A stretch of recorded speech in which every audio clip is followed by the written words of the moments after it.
Hello,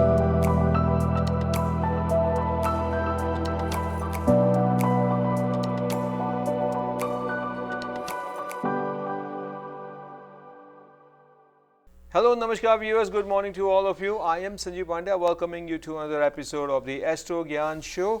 हमारे इस show में एस्ट्रोलॉजी का ज्ञान हम सब के लिए लेके आते हैं वन एंड ओनली पंडित ज्ञान प्रकाश जी स्टूडियो में आ चुके हैं। नमस्ते, गुड मॉर्निंग। नमस्ते जी, हरिओम, सुप्रभात। टीवी एशिया के दर्शकों को सादर नमस्कार।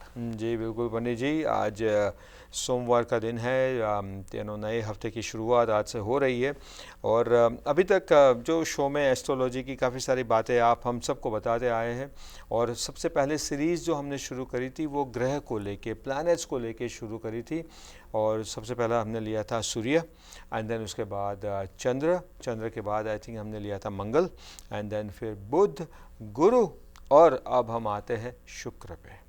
सही है ना? हाँ जी। तो शुक्र यानी कि वीनस जिसे कहते हैं एंड उसके बारे में तो काफ़ी सारी इंटरेस्टिंग बातें होती रहती है बिकॉज शुक्र जो है ऐसा प्लानट है कि एक बात मुझे पता है कि वो एंटरटेनमेंट एंड खुशियाँ मौज मस्ती से जुड़ा हुआ है।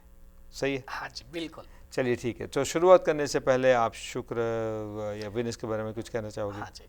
सबसे पहले तो मैं शुक्र भगवान को नमस्कार कर लें जी।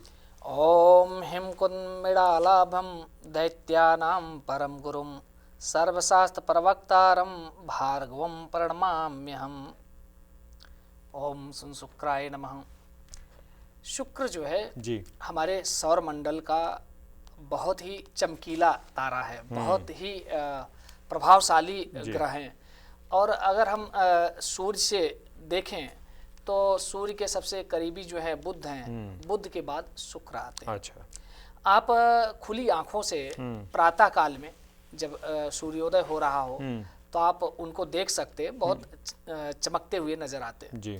शुक्र जो है वो जो हमारे सप्त ऋषि रहे, भृगु ऋषि के पुत्र हैं, इसलिए उनको भार्गव भी कहा जाता है। अच्छा।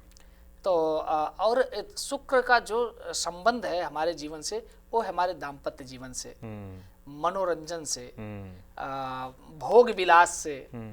तो शुक्र हमें और हमारे संतान उत्पत्ति से जी, क्योंकि अगर और जब दाम्पत्य जीवन पसर होगा तो शुक्र बहुत ही अच्छे ग्रह हैं और उन्हें दैत्यों का गुरु कहा जाता है।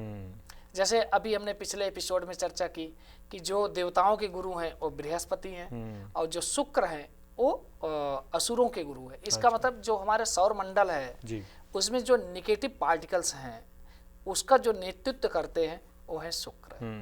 तो अगर शुक्र हमारी कुंडली में अच्छा हो 1 से लेकर 12 भावों में, तो ऐसे लोग बहुत राजसी जीवन व्यतीत करते हैं, भोग विलास से युक्त उनका जीवन होता है, उनका दाम्पत्य जीवन बहुत सुखमय होता है। और अगर विपरीत हो तो दाम्पत्य जीवन में बहुत सारी मुश्किलें आती हैं और हमारे जो कमर के नीचे के भाग होते हैं, जो शरीर का अंग हैं, शुक्र का संबंध ही शुक्र से है जी, तो उसमें उसका अगर अच्छे हैं तो बहुत प्रभावशाली होते हैं, नहीं अच्छे हैं तो उसका दुष्प्रभाव पड़ता है। तो शुक्र ग्रह के बारे में हम जानेंगे, बहुत ही प्रभावशाली ग्रह है और पृथ्वी से भी काफी करीब है। पृथ्वी से जैसे 3 ग्रह आप मतलब 2 ग्रह को तो आप देख ही सकते हैं बहुत अच्छे, एक तो चंद्रमा और सुबह के समय हम शुक्र को देख सकते हैं। अच्छा। हाँ, शुक्र दिखाई पड़ते हैं सुबह सुबह। अच्छा, ओके। और सुबह meaning very early morning, before sunrise और आफ्टर सनराइज? हाँ जी, जब सूर्योदय हो रहा हो उस समय आपको अक्सर पूर्व दिशा में एक बहुत चमकता हुआ स्टार नजर आता है। अच्छा, वो वीनस शुक्र है, उसी को वीनस कहते हैं। वाव। हाँ, और जैसे जो डायमंड है पृथ्वी पर उस रत्न का वो प्रतिनिधित्व करते हैं। तो तभी तो शाइनी माना जाता है। डायमंड तो पता है आपको एक्सपेंसिव भी होता है, तो there is a glamour, there is a glitz to it, you know, there is a name and fame एंड सब कुछ। ये सब जो किसी को भी मिलता है अपनी ज़िंदगी में तो कहीं ना कहीं पे ऐसा माना जाता है कि उसका वीनस पावरफुल है, यानी कि शुक्र पावरफुल है, तभी जाके हाँ जी, शुक्र ग्रह से जुड़े हुए लोग जैसे बॉलीवुड हॉलीवुड के क्षेत्र में बहुत जाते हैं। खान पान जैसे रेस्टोरेंट के मतलब जो खान पान होते हैं और इसके साथ साथ जैसे वस्त्र, जो इनका शुक्र बहुत अच्छा होता है, वो लोग बहुत शौकीन मिजाज के होते हैं। जैसे आपके जैसे आज अच्छे अच्छे कपड़े पहन के जो यहीं पे बैठते हो, तो ये भी हो सकता है। बिल्कुल। देखिए जो शुक्र है वो वृषभ राशि और तुला राशि के स्वामी हैं जी।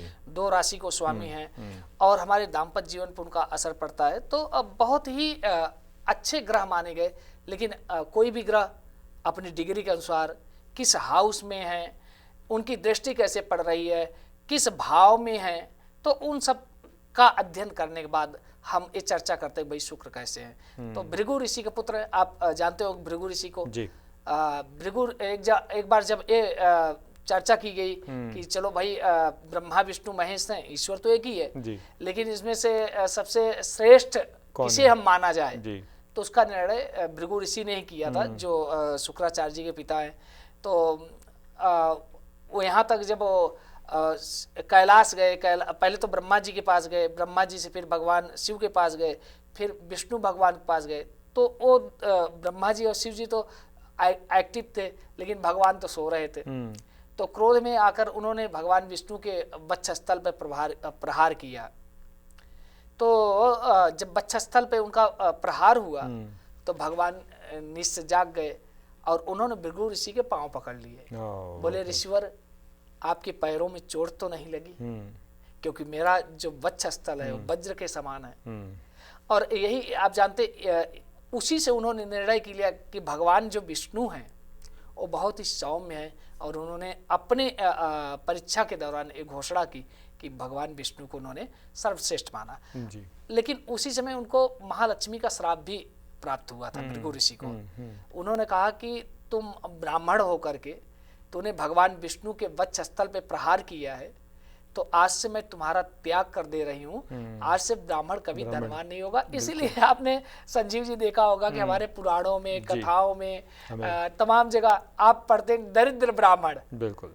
लेकिन समय बदला है भगवान की कृपा से, तो समय बदला है, लेकिन समय को और भी तो बदलना चाहिए। और लक्ष्मी जी जो है वो आई थिंक उनको ब्राह्मण के घर में और भी रहना चाहिए। एक बार आके फिर चले जाते तो ऐसा नहीं होना चाहिए, आके वहीं पे रुकना चाहिए। ये एक कहानी है। बट एनीवे, तो वहीं से हमने बात करी थी शुक्र ग्रह को लेके। एक छोटा सा ब्रेक लेते हैं। Will be right back after this messages.